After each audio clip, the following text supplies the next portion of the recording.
Everybody, this is advocate वेव Chitlangia and आप सबका स्वागत है इस सेशन में जहां पे MHCET लॉ एंट्रेंस एग्जाम का जो 3 इयर्स का पेपर इसी साल 2024 में मार्च में हुआ था, हम लोग उसको डिस्कस करने वाले हैं।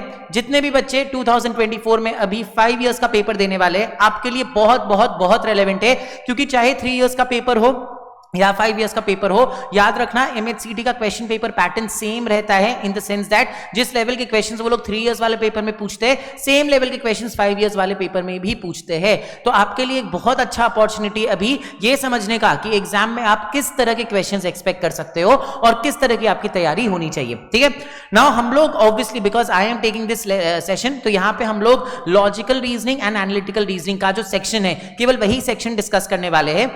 MHCET में अलग अलग सेट्स ऑफ पेपर आते हैं, तो वील ट्राई कि जितना मैक्सिमम सेट्स हो सके उतने मैक्सिमम सेट्स का हम लोग पेपर सेट सॉल्व करेंगे।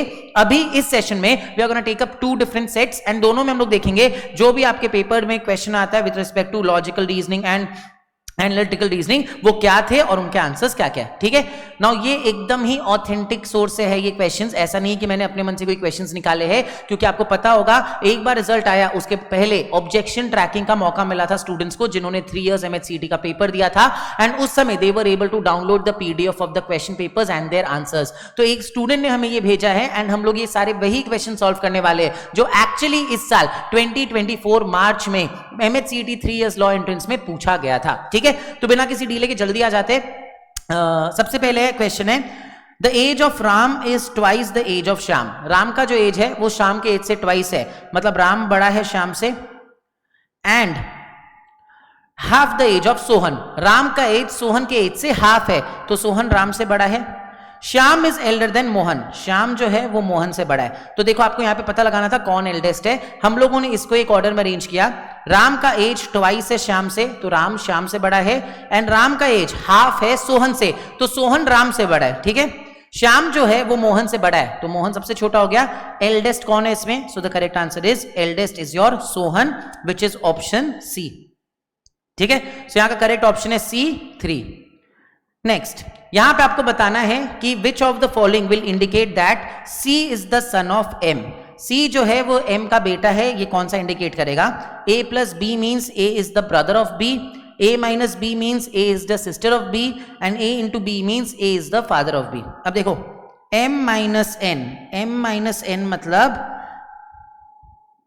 M is the sister of N, तो M is the sister of N। ठीक है, यहां सिस्टर कौन है? M है। Next, N into C, N into C का मतलब N is the father of C, N जो है वो C का फादर है। ठीक है, and last C plus F, C plus F का मतलब C is the brother of F, C जो है वो F का ब्रदर है। आपको पूछा जा रहा है C, यहां पे आपको खोजना है जहां पे आपको बताना है C is the son of M। देखो फर्स्ट वाले में C M का सन नहीं है, C N का सन है, तो ये ऑप्शन गलत है। अब आ जाओ नेक्स्ट वाले में, सेम सेकंड ऑप्शन, इसमें आपके पास कोई चॉइस नहीं है, आपको ऑप्शन वाइज ही देखना पड़ेगा। यहां पे बोला गया है F minus C, मतलब F is the sister of C, F sister है यहां पे। देन C plus N मतलब C is the brother of N, C जो है वो N का भाई है।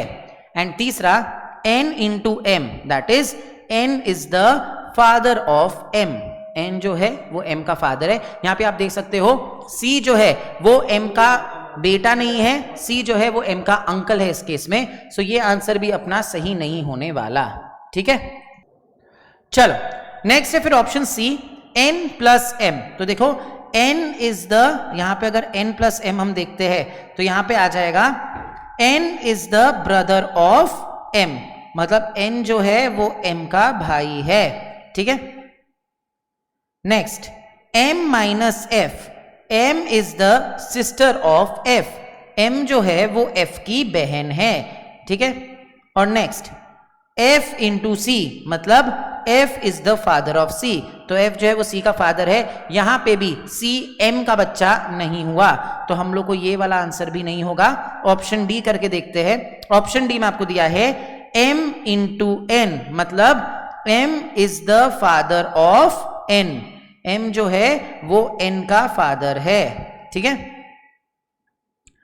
n माइनस सी, मतलब n is the sister of c, n जो है वो c की सिस्टर है। देखो यहां पे c m का बेटा हो गया कि नहीं हुआ, ठीक है। और क्लैरिटी के लिए c plus f, c is the brother of f, c जो है वो f का भाई है। इससे हमें पता चला that c is the son of m, so the correct answer is option D 4, ठीक है।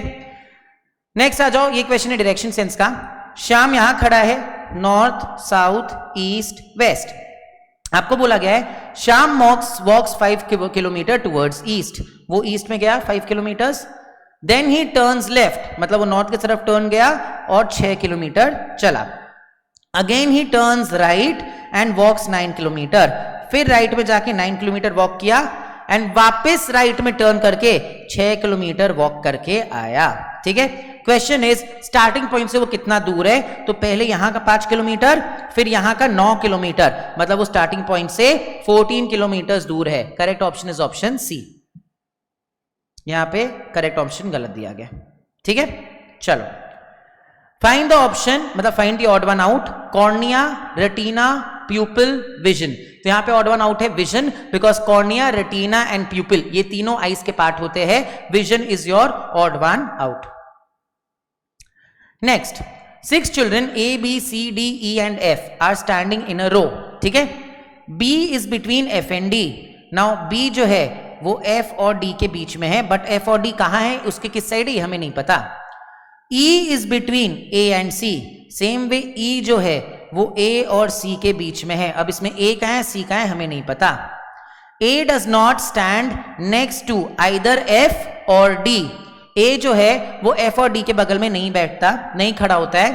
And C does not stand next to D, मतलब ना तो A D के बगल में बैठा है और ना ही C D के बगल में बैठा है, लेकिन A D के बगल में बैठ सकता है। तो ये अरेंजमेंट क्या बनेगा अपना, F is between which of the following pairs of children, ठीक है। अब ये अरेंजमेंट क्या बनेगा, B यहां पे है, ठीक है, D यहां आएगा और आपका ठीक है F यहां आएगा। अब आपको बोला गया A does not stand next to A और D, A ना तो यहां आता है और ना यहां आता है। C does not stand next to D, यहां पे C भी नहीं आएगा, तो C यहां आ जा सकता है। C यहां आया तो E एंड A बन गया। तो आपको पूछा गया है F किन के बीच में बैठा है, F हमेशा ही B और C के बीच में बैठेगा। Correct answer will be option 2, F will always sit in between B and C, ठीक है।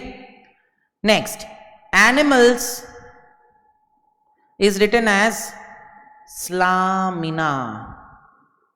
तो बताओ ऑनलाइन कैसे लिखाएगा, बहुत सिंपल सा है, यहां पे बस एनिमल्स वर्ड को उल्टा लिख दिया गया है। तो ऑनलाइन को उल्टा लिखने के लिए ENILNO, एनिल्नो, ENILNO। Correct option is option B, मतलब 1, ठीक है। नेक्स्ट, आपको पूछा जा रहा है इनको डिक्शनरी टर्म में अरेंज करने का और बताना है कौन सा लास्ट में आएगा। प्रोपेंस, प्रोफेट, प्रोंग एंड प्रोपाइन। अब इसमें देखो सबसे पहले आएगा आपका प्रोंग, PRO, तीनों में PRO कॉमन है, N पहले आता है तो प्रोंग पहले आएगा। फिर आपका आएगा प्रोपेंस, PROPENSE, फिर PROPHET and then PROPINE। So the correct answer is option 4, propine जो है वो डिक्शनरी में लास्ट में आएगा। आपको बस अल्फाबेटिकल ऑर्डर में इसको अरेंज करना था। Next, if white is called black, black is called red, red is called yellow, yellow is called green, green is called blue, blue is called violet and violet is called orange. What is the color of human blood?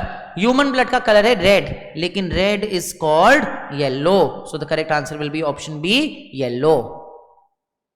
ठीक है। Next आ जाओ, यहां पे आपको बोला गया है profit, dividend and bonus, इनमें से आपका क्या रिलेशनशिप ड्रॉ होता है। नाउ देखो, डिविडेंड एंड बोनस ये दोनों आउट ऑफ प्रॉफिट दिया जाता है। तो अगर मेरा ये आपका प्रॉफिट हुआ तो this will be dividend and this will be bonus, ये करेक्ट होगा। So option B is the correct answer, ठीक है। देखो ऑप्शन बी यहां पे दिया गया ना, तो that will be your correct answer. Next, आपको पूछा गया इनमें से कौन सा वर्ड ऐसा है जो करेजियस के जो लेटर्स है उनसे नहीं बन सकता। देखते हैं, सिक्योर, SECURE, SECURE, सिक्योर नहीं बन सकता बिकॉज सिक्योर में 2 ईज है लेकिन करेजियस में एक ही ई है. So the correct answer will be option 1 secure. ठीक है. नेक्स्ट आपको क्वेश्चन मार्क की जगह सही आंसर जो है वो पता करना है. 0.5, 1.5, 4.5, 13.5. तो देखो क्या हुआ है. 0.5 into 3 is 1.5, 1.5 into 3 is 4.5, 4.5 into 3 is 13.5. तो 13.5 into 3 करोगे तो आपका आंसर आ जाएगा 5 3 is 15, 3 is 9 10, 3 1 3 4. 40.5 will be your correct answer. सबको into 3 कर दिया गया है. ठीक है. नेक्स्ट आपको बताना है कौन सा सही कोर्स ऑफ एक्शन होना चाहिए. Nuclear power can not make a country secure. This is the statement. ठीक है. अब यहां बोला गया है number 1 we should stop increasing our nuclear power. Number 2 we should destroy our nuclear capability. And number 3 we should focus on improving diplomatic relations. एक सही course of action will be only option 3. That will be your सही course of action. ठीक है. Next if ophthalmologist does his rounds before surgeons. ठीक है. ophthalmologist ने surgeon के पहले राउंड किया but not unless any other doctor does and the neurosurgeon is last to go. ठीक है. what is the correct sequence of their visit? ophthalmologist जो है वो surgeon के पहले अपना राउंड करता है. ठीक है. the neurosurgeon is not the last. ये neurosurgeon lost नहीं है, last नहीं है. ठीक है. एक सेकंड रुको.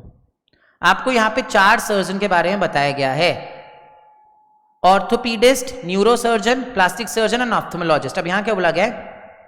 ऑप्थेमोलॉजिस्ट जो है वो जनरली अपना राउंड बिफोर द सर्जन्स जाता है बट इससे पहले कि कोई और डॉक्टर ना जाए. कुछ भी लिखा गया इसमें, इंग्लिश ही गलत है. If the ophthalmologist generally goes for his rounds before the surgeons but not unless any other doctor does. अच्छा, तो ऑप्थेमोलॉजिस्ट जो भी सर्जन्स है चाहे वो प्लास्टिक सर्जन है या न्यूरो सर्जन है उनके पहले ही जाएगा. ठीक है. Neuro surgeon is not the last to go for his round. ठीक है. तो न्यूरो सर्जन यहां पे आएगा, वो लास्ट नहीं होने वाला. तो इसमें से पॉसिबल क्या हो सकता है. देखो ऑप्थेमोलॉजिस्ट जो है वो हमेशा सर्जन के पहले ही जाएगा. पहले वाले ऑप्शन में ऑप्थेमोलॉजिस्ट के पहले सर्जन आ गए, ये गलत है. दूसरे वाले ऑप्शन में ऑप्थेमोलॉजिस्ट के पहले सर्जन आ गए, ये भी गलत है. तीसरे वाले ऑप्शन में ऑर्थोपेडोलॉजिस्ट के बाद में सर्जन आए हैं and neurosurgeon is not the last. This can be a correct answer. And चौथे वाले में भी ऑप्थेमोलॉजिस्ट के पहले ऑप्थेमोलॉजिस्ट के बाद में सर्जन आए हैं बट डॉक्टर भी बाद में आ गया. अकॉर्डिंग टू दिस ऑप्थेमोलॉजिस्ट के पहले जितने डॉक्टर्स है बाकी वो लोग कर लेंगे एंड ऑप्थेमोलॉजिस्ट के बाद सर्जन करेंगे. सो the correct answer will be option 3.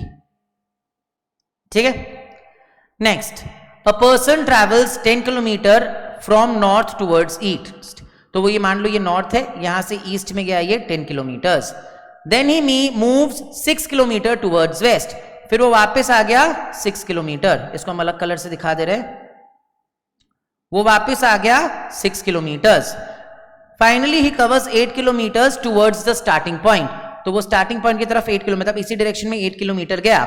How far is he from the starting point? पहले ये 10 किलोमीटर इस साइड गया, फिर 6 किलोमीटर वापस आया, अब उसके बाद 8 किलोमीटर सेम डायरेक्शन में जा रहा है. तो यहां से यहां तक 4 हो गया, इसके आगे 4 हो गया. तो ये स्टार्टिंग पॉइंट से 4 किलोमीटर आगे है. समझ में आया. Correct option will be 4 kilometre. Now again यहां पे आपको ऑड वन आउट सिलेक्ट करना है. Book, index, glossary, chapter. Correct answer will be option 1 book, because index, glossary and chapter ये तीनों बुक्स के पार्ट्स होते हैं. ठीक है. Next, NAPCL is written as Need for Insurance Index. कल सजॉप्स means insurance index in India. मतलब कल का है इंश्योरेंस इंडेक्स. ठीक है. एंड सजॉप्स means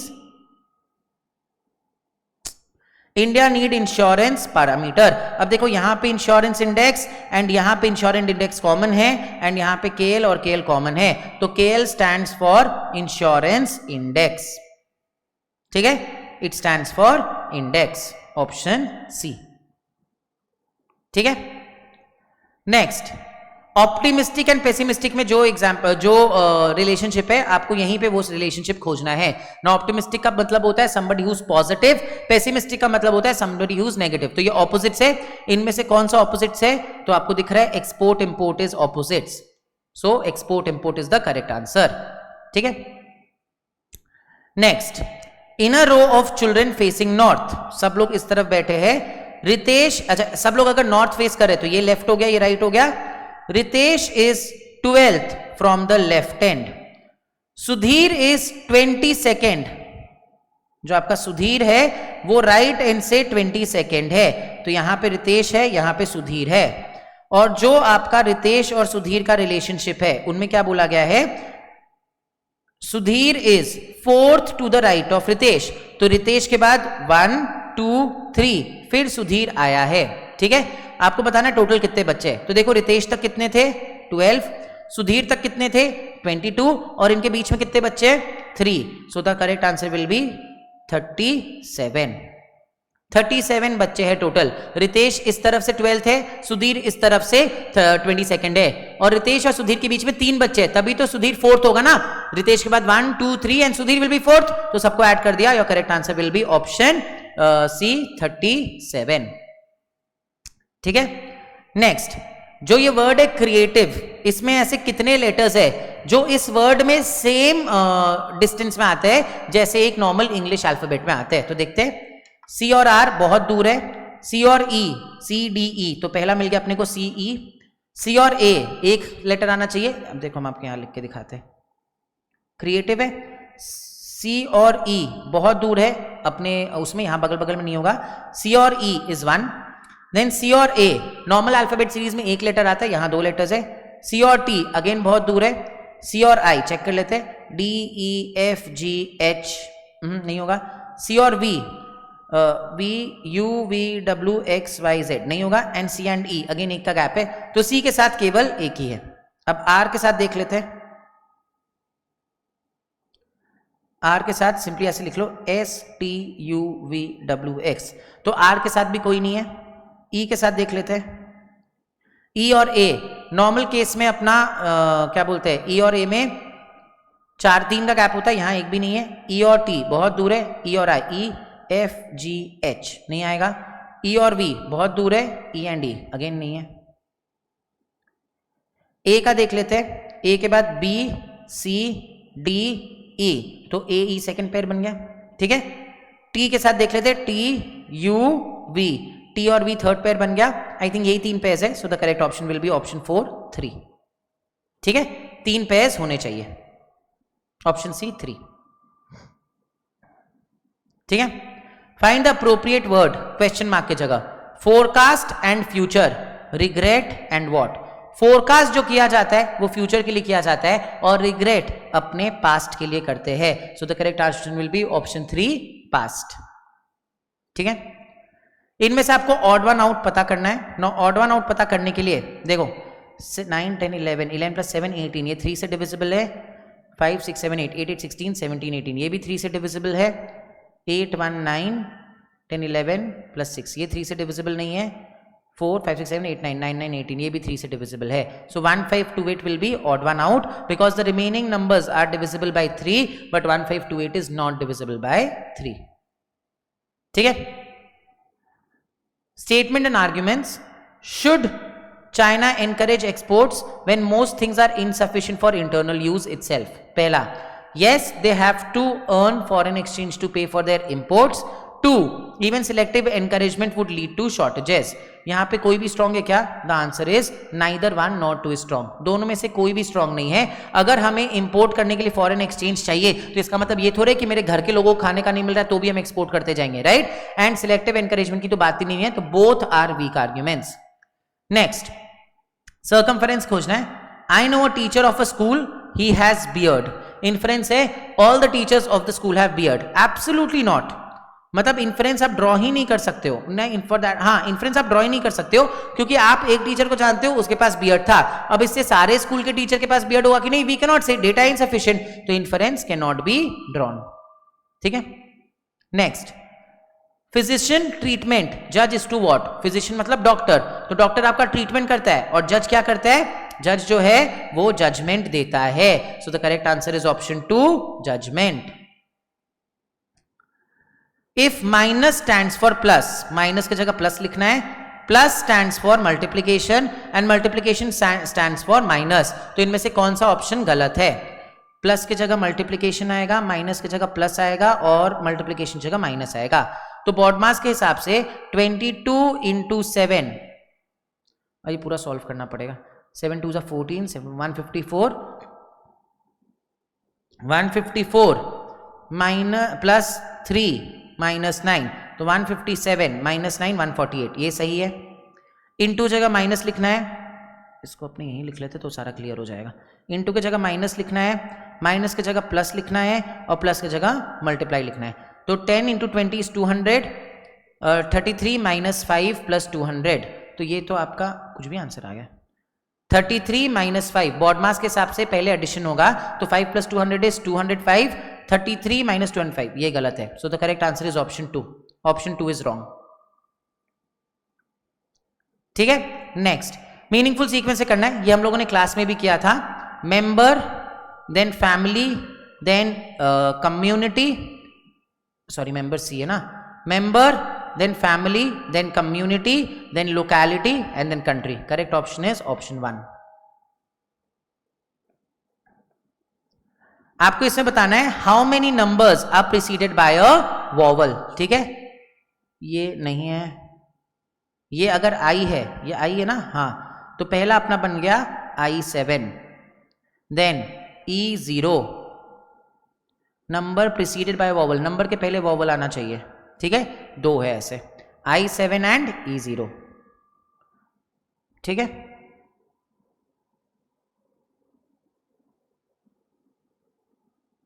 यस 2 है, I7 and E0। If A is coded as 2, B is coded as 3 and so on, face क्या होगा? तो बेसिकली जो पोजीशन है वो उसे +1 करना है। F 6th आता है तो 7 आ जाएगा यहाँ पे, A फर्स्ट आता है तो 2 आ जाएगा, correct option will be option 1। C third आता है तो 4th आ जाएगा, E 5th आता है तो 6th आ जाएगा, 7 2 4 6। ठीक है, P denotes division, Q denotes multiplication, R denotes plus and S denotes minus. तो आपको 18 Q 12 P 4 R 5 and S 6। तो 12 डिवाइडेड बाई 4 बॉड मास के हिसाब से will be 3 plus 5 minus 6, then 18 3 जा 18 2 36 54 plus 5 minus 6 59 minus 6, answer will be 53। Correct answer should be 53। ठीक है, 5 लोग का ग्रुप है जिसमें P Q R S and T है, एक फुटबॉल, एक वॉलीबॉल, एक क्रिकेट, ये खेलते। ठीक है, P and S are unmarried women and play no game. P और S जो है वो अनमैरिड वुमेन है एंड ये लोग गेम नहीं खेलते। तो Q R एंड T ये लोग गेम्स खेलने वाले हैं। There is a couple among them where T is the husband of R। T और R, T हस्बैंड है, R वाइफ है। No woman plays either volleyball और क्रिकेट, वॉलीबॉल और क्रिकेट वुमेन नहीं खेलती है, तो R जो इकलौती प्लेयर बची फीमेल वाली वो फुटबॉल खेलेगी।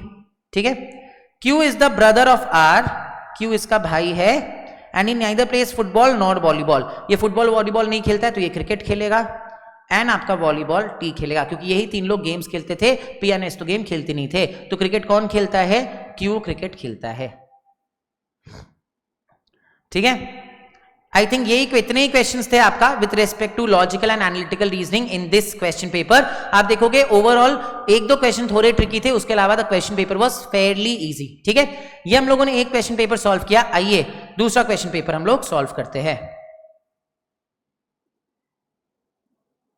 चलो, पहला, find the correct option ABXW EFTS dash MNLK।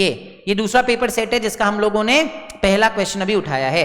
Now see ABCD EFGH IJKL MN, right. तो 2 स्किप करके फर्स्ट 2 लेटर्स है, देन यहां पे उल्टा चल रहा है KL MN OP QR ST UVWX, तो IJPO will be our correct answer.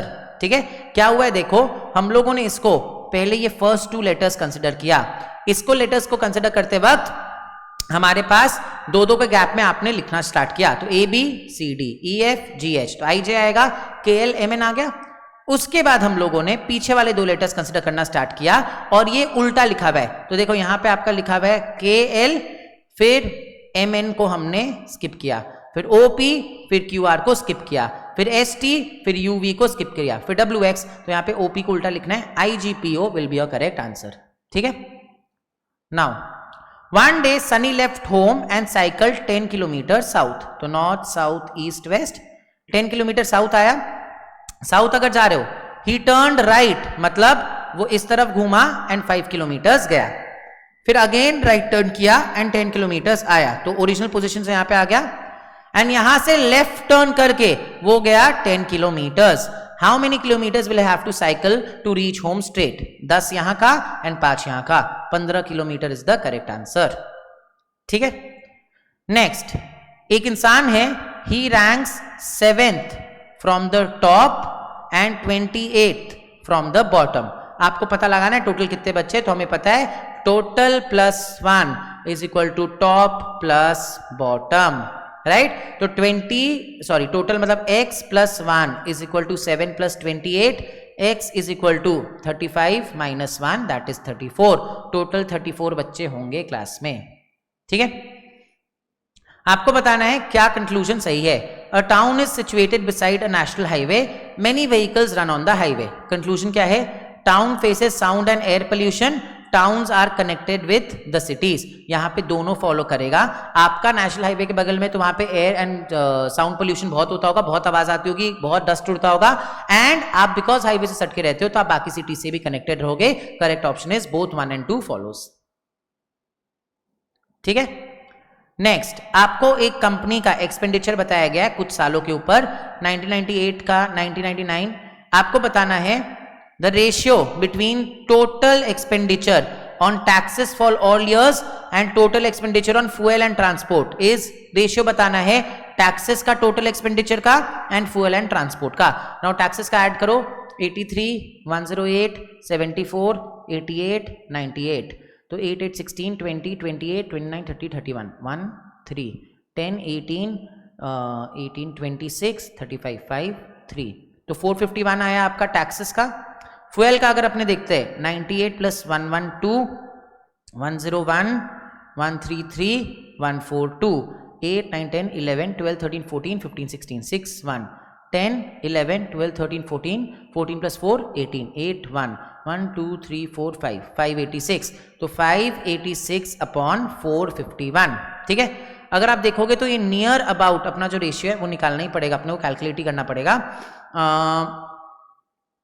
8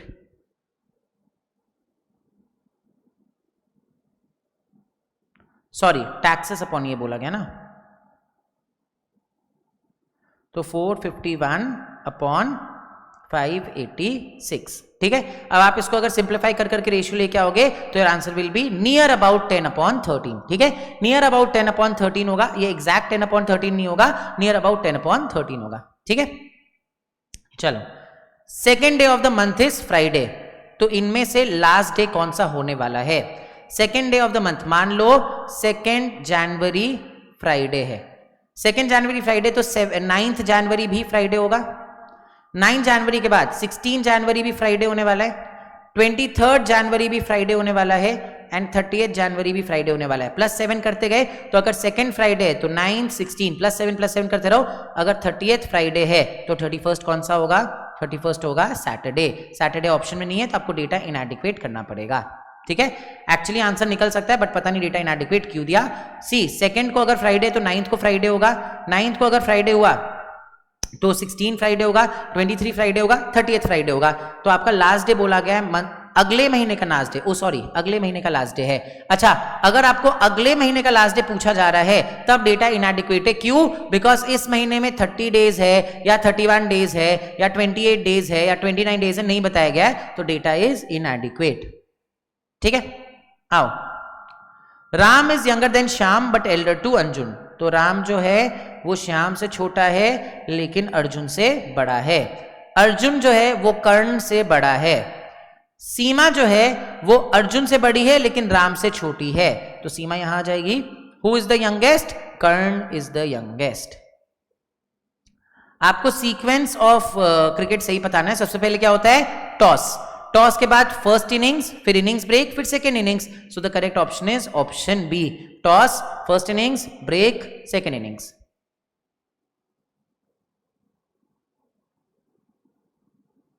चलो नेक्स्ट, आपको एक्सपेंडिचर दिया गया और आपको बोला है in the year 2000 total expenditure कितना है, तो आपको 2000 वाला कॉलम ऐड करना है।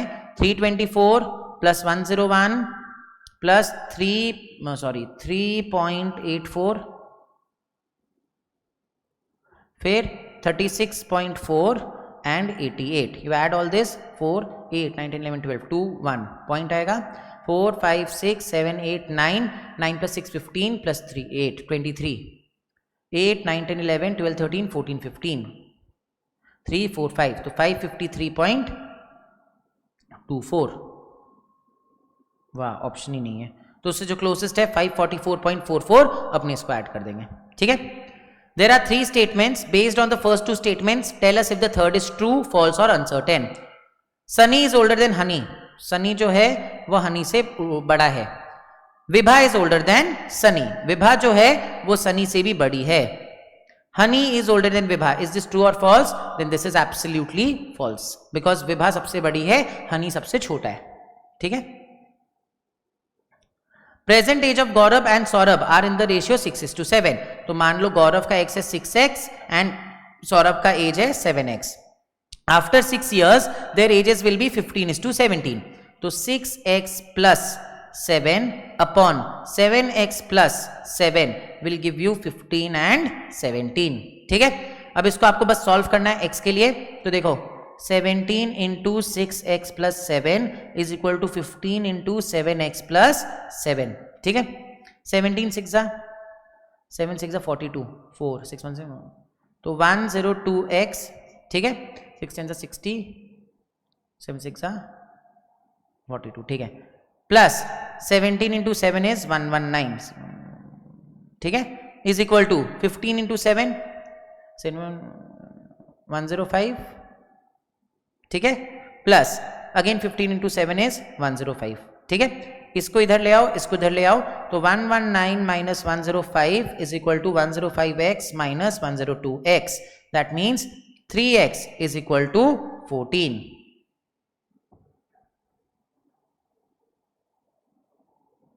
क्या गड़बड़ किए हम? कुछ तो कैलकुलेशन गलत गड़बड़ किए हम। 6x plus 7, 7x plus 7, आज 6 साल बाद, आफ्टर 6 years है, 6 हो जाएगा यार, आफ्टर 6 years है guys, very very very sorry, after 7 years नहीं है। तो आफ्टर 6 years इनका जो एज है उसका रेशियो ये हो जाएगा, तो ये वाले जो चीज़ है वो पूरी चेंज हो जाएगी। ठीक है, चलो 6 6 नाउ तो इज 102 6, 15 6 15 2 30, 30 60 90 90। ठीक है, तो ये अपना हो जाएगा 102 minus 90, that is 12। तो 3x is equal to 12, x is equal to 12 upon 3। ठीक है, that is 4। x अगर 4 है तो गौरव का प्रेजेंट एज क्या होगा? 7x, that is 7 4 28। Correct answer is option B, 7 4 28। ठीक है, टैम सीनो मीन स्काई ब्लू, सीनोरैक्स मीन्स ब्लू चीज, तो ब्लू का मतलब आ गया सीनो। आपको ब्राइट स्काई का मतलब बताना है, स्काई का मतलब आ गया टैम, एंड यहाँ पे है एप्पल मिथल मीन स्टार ब्राइट। आपको ब्राइट स्काई के बारे में बताना है, तो कोई ऐसा आंसर जिसमें तैम आना चाहिए। सीनो तैम ब्लू स्काई हो जाएगा, तो ये नहीं हो सकता। सो मिथल तैम will be your correct answer, because यहाँ पे मिथल है, तो मिथल could be used for bright, and हमें पता है स्काई के लिए टैम यूज किया गया है, तो मिथल तैम could be your correct answer. ठीक है, आपको 2 कंक्लूजन्स दिए हैं, आपको मोस्ट अप्रोप्रिएट ऑप्शन सिलेक्ट करना है। The cost of vegetable is sky rocketing in the market, market में जो वेजिटेबल का कॉस्ट है वो एकदम ऊपर भाग रहा है। पहला conclusion, vegetables are becoming a rare commodity, people can not eat vegetables. ठीक है, अगर ये स्टेटमेंट आया है तो इसका कंक्लूजन क्या आएगा? मेरे हिसाब से दोनों में से कोई भी फॉलो नहीं करता है, बिकॉज दोनों कंक्लूजन्स बहुत एक्सट्रीम है, राइट? तो neither 1 nor 2। Next, based on the first 2 statements, see whether the third statement is true or false. Apple costs more than mangoes, apple costs less than dragon fruit. Dragon fruit cost more than both apples and mangoes. Is this correct? Yes, this is absolutely true. Dragon cost apple और mango दोनों से महंगा है। आपको बताना है कितने mail great है। ओके,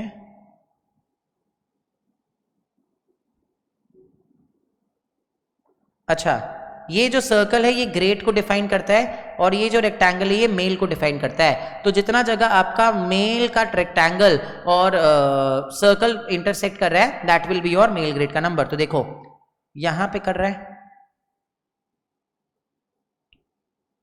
एक सेकेंड, देखो यहां पे कर रहा है, यहां पे कर रहा है और यहां पे कर रहा है। तो 16 + 4 20 + 8 28 is your correct answer. Option में ही नहीं है। मेल ग्रेट, ग्रेट सर्कल है तो आपका ये पूरा आना चाहिए। Yes, correct answer should B 28। पता नहीं उन्होंने 12 कहां से दिया है।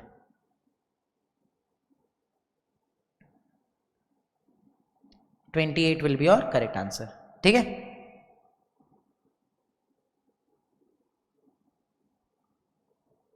अच्छा सॉरी, क्वेश्चन ही अलग है। क्वेश्चन है how many males are only great, कितने मेल्स ऐसे हैं जो केवल ग्रेट है। ठीक है, वो ह्यूमन नहीं होने चाहिए। तो ये मेल केवल ग्रेट है, ये मेल केवल ग्रेट है, बीच वाला तो ह्यूमन भी है। तो 8 + 4 = 12। So the correct answer is 12। Guys question ध्यान से पढ़ना होगा। Pointing at a girl in the photograph Ram said her mother's brother, mother's brother मतलब her maternal uncle, is the only son of my mother's father. Mother's father मतलब maternal grandfather. Only son of my mother's father मतलब नाना जी के इकलौता बेटा, मतलब maternal uncle. तो आपने बोला एक लड़की को देख के इसके मटर्नल अंकल मेरे मटर्नल अंकल है, मतलब आप लोग दोनों क्या बोलते हैं भाई बहनों। अब पूछा जा रहा है इसकी मम्मी राम की क्या लगती है। How is the girl's mother related to Ram, वो एक्चुअली मदर लगती है। क्वेश्चन गलत है, आपको पूछा जा रहा है how is Ram related to, तब ये आंसर आएगा। गर्ल की जो मम्मी है वो राम की क्या लगेगी, तो वो राम की मदर लगेगी। क्वेश्चन ही गलत है। यहां पे आपको सारे ऑप्शंस जो है वो ऑप्शंस दिए गए हैं from the point of view of a man. ठीक है, अब इसमें आपको अरेंज करना है इन ऑर्डर, असेंडिंग ऑर्डर। सबसे छोटा सबसे पहले, तो सबसे छोटा है 100, देन आता है 1000, देन आता है million, then billion, then trillion. ठीक है, तो 4 2 5 3 1, correct option is option D. देखो A5BC, A4BD, A3BE, A2BF, ये आना चाहिए। देन A1BG आएगा, right. So the correct answer will B A2BF। ये जो नंबर है रिड्यूस होते जा रहा है और लास्ट वाला जो लेटर है वो बढ़ते जा रहा है। A और B कांस्टेंट है। ठीक है, एक फोटो को देख के लड़के का सनी ने बोला His mother is the wife of my father's son. Brothers and sisters I have none. मतलब ये इकलौता लड़का है। अब ये बोल रहा है इस लड़के की मम्मी मेरे पापा के बेटे, मेरे पापा का इकलौता बेटा कौन है, हम। तो ये माई सेल्फ हो गया। आपने इस लड़के को देख के बोला इसकी मम्मी मेरी बीवी है। अगर इसकी मम्मी मेरी बीवी है तो ये मेरी बीवी का बेटा, मेरी बीवी का बेटा मतलब मेरा बेटा। तो वो जिसका फोटो देख रहा था वो उसका बेटा है। ठीक है, चलो। पिक दे पा मीन्स वेयर आर यू, दे ना फा मीन्स यू में कम। तो दे का मतलब होता है यू। ना का सा मीन्स ही में गो, तो ना का मतलब होता है में। तो देखो दे का मतलब यू, ना का मतलब में, तो कम का मतलब क्या होगा, फा। यहां पे ऑप्शन नहीं दिया फा का, I think this should be फा। ठीक है, आप फा का आंसर निकाल सकते हो, ऑप्शन विल बी फा। चलो, माइगेन लासन मीन्स कप बोर्ड, लासन पोएन मीन्स बोर्ड वॉक। ठीक है, तो लासन का मतलब हो गया बोर्ड, पोएन का मतलब हो गया वॉक, एंड पुल मैन है अलग, कूप डांसा। आपको बताना वॉकवे का मतलब क्या होगा, तो यहां पे पोएन जिसमें आएगा वही हो सकता है। देखो ये दोनों तो होगा नहीं। अब एक ऑप्शन है पोएन फोर्थ एंड दूसरा ऑप्शन है पोएन माइगेन। देखो माइगेन जो है वो आपका कप के लिए यूज होने वाला है, बिकॉज लासन बोर्ड के लिए है, तो माइगेन वाला भी नहीं हो सकता। करेक्ट आंसर विल बी पोएन फोर्क। ठीक है, आपको बताना है क्वेश्चन मार्क की जगह क्या आएगा, AZXB BTCR। नेक्स्ट क्या आना चाहिए। अब देखो यहां पे क्या हुआ है 126। ठीक है, पहला एंड लास्ट का, फिर पीछे से 24th सेकेंड।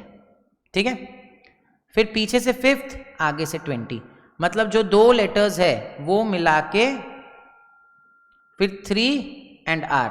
सो सी, आपको फॉरवर्ड एंड बैकवर्ड सीरीज का बताना है. ठीक है, यहां क्या करना है देखो, A फॉरवर्ड के हिसाब से 1 में आता है, Z बैकवर्ड के हिसाब से 1 में आता है. ठीक है, B फॉरवर्ड के हिसाब से सेकंड में आता है, Z बैकवर्ड के हिसाब से थर्ड में आता है. V बैकवर्ड के हिसाब से 5 में आता है, T फॉरवर्ड के हिसाब से 20 में आता है, C फॉरवर्ड के हिसाब से 3 में आता है, R P Q R S T R is 18 ये 9 में आएगा.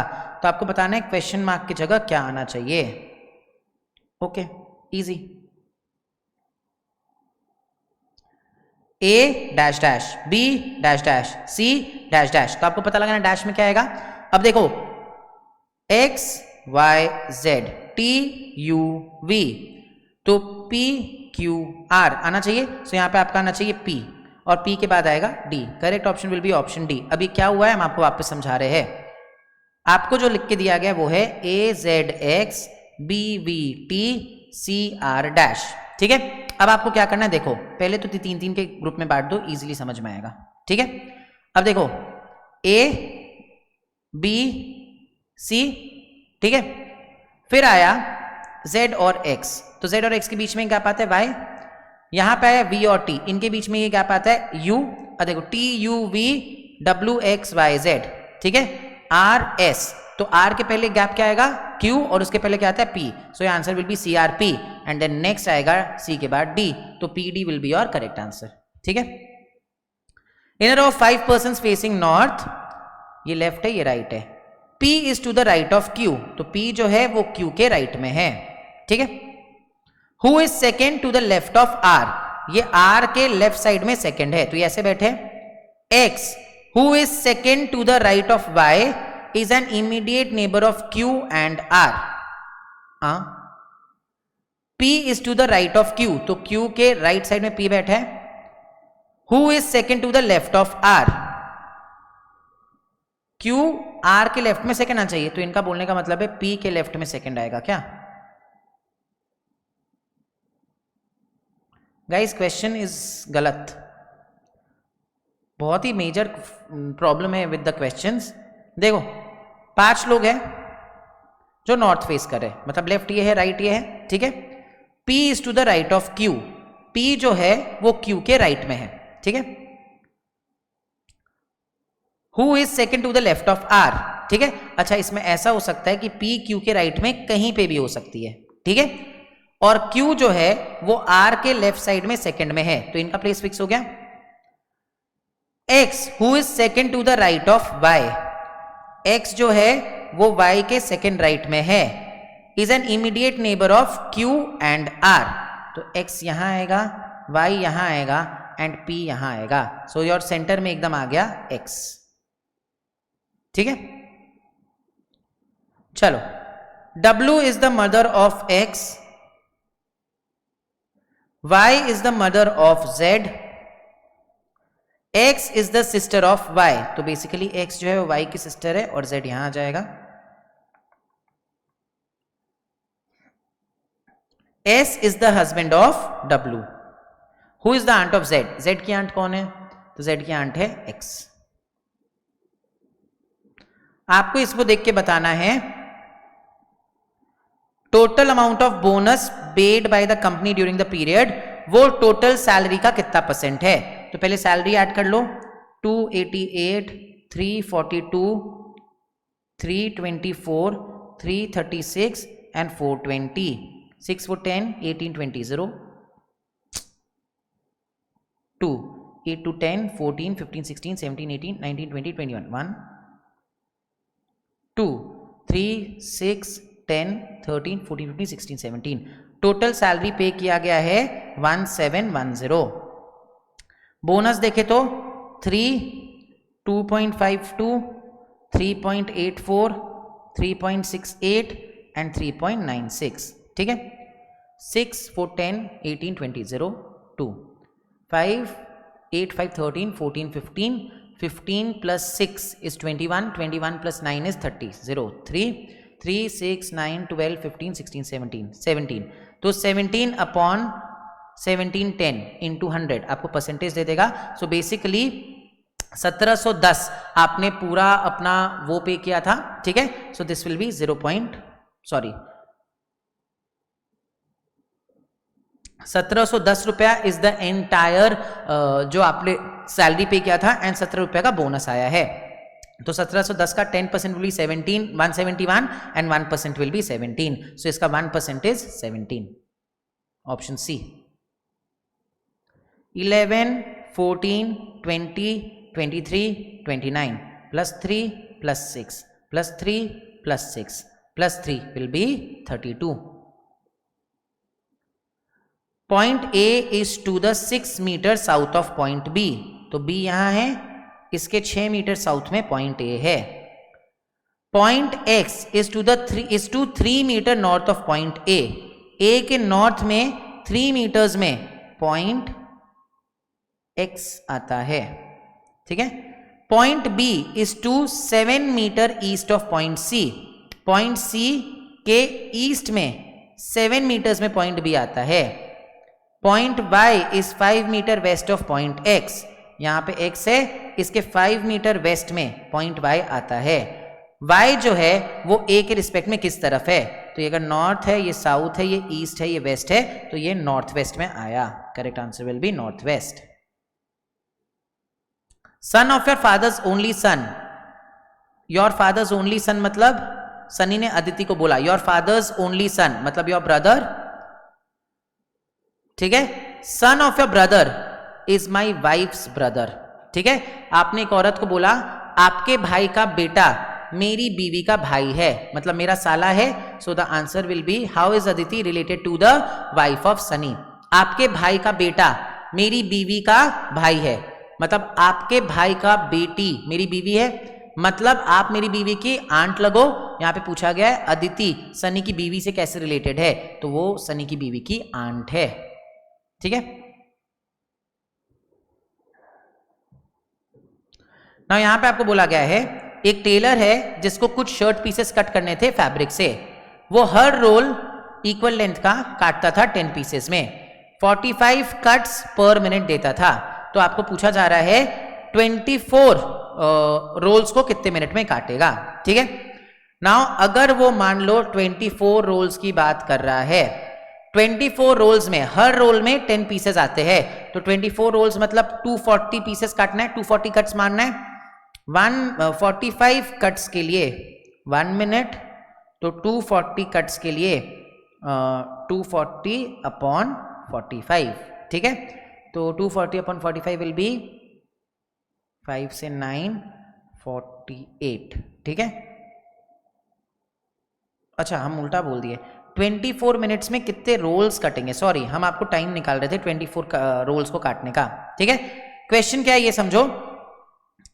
1 मिनट में 45 कट्स मारता है, तो 24 मिनट्स में कितना मारेगा. 24 इंटू 45, 5 4 जा 20, 5 2 जा 10, 11 12, 4 4 जा 16, 4 2 जा 8 प्लस 1 9. ठीक है. 1080 रोल एक बार में, एक रोल में मतलब 24 मिनट में ये 1080 कट्स मारता है. एक रोल में 10 कट, तो 1080 कट मतलब 108 रोल्स आने चाहिए. ठीक है. The answer will be 108 rolls. ठीक है. लास्ट क्वेश्चन है आपका ये weak arguments का. A growing number of ecologists have begun to recommend lifting ban on hunting of leopards which are not endangered species on the international trade of leopard skin. Why then do I continue to support protection of leopards? For the same reason that I oppose hunting of people. Admittedly, there are far too many human beings on this planet to qualify us for inclusion on the list of endangered species. Still, I doubt the same ecologists endorsing the resumption of leopard hunting would use the fact to recommend hunting of human beings. Which of the following, if true, would most weaken the author's argument? International ban on leopard was instituted before leopards became an endangered species? No. Human beings might in fact be placed on list of endangered species? No. Despite the growing number of ecologist supporting a repeal of the ban, most will still support it. No, ये सब week नहीं करेगा, सब उसके arguments को और strong कर देगा। Leopards now dangerously over populated, can not be support by the ecosystem. हम लोग इसलिए बोल रहे बैन हटाने के लिए बिकॉज लेपर्ड्स बहुत डेंजरसली पॉपुलेट हो गए हैं एंड वो अपना इकोसिस्टम उनको सपोर्ट नहीं कर पा रहा। समझ में आया? तो ये आपके दो सेट ऑफ पेपर्स के क्वेश्चंस थे। एक बार फटाक से खुद भी ट्राई करना सॉल्व करने का, सो दैट आप लोग ये आराम से सॉल्व कर पाओ। पेपर का जो लेवल है बहुत ईजी है कंपैरेटिवली, थोड़ा एक दो क्वेश्चंस थोड़े ट्रिकी है जहां पे आपको ध्यान देना पड़ेगा, but other than that the level of the paper is very very very easy. अभी इसके बाद और भी सेट्स बचे, तो I will keep on coming with more sets. Next lecture में और दो हम लोग सेट्स कर लेंगे, बट अभी के लिए ये जो सेट्स का जो डिस्कशन है इसके क्वेश्चंस को आप खुद से ट्राई करना सॉल्व करने का and see how many of these you could answer. ठीक है, अच्छे से प्रैक्टिस करते रहो गाइस, ऐसे ही हम जल्दी जल्दी और भी पेपर्स का डिस्कशन लेके आते रहेंगे। तब तक के लिए हंसते रहिए, खुश रहिए, धन्यवाद, बाय।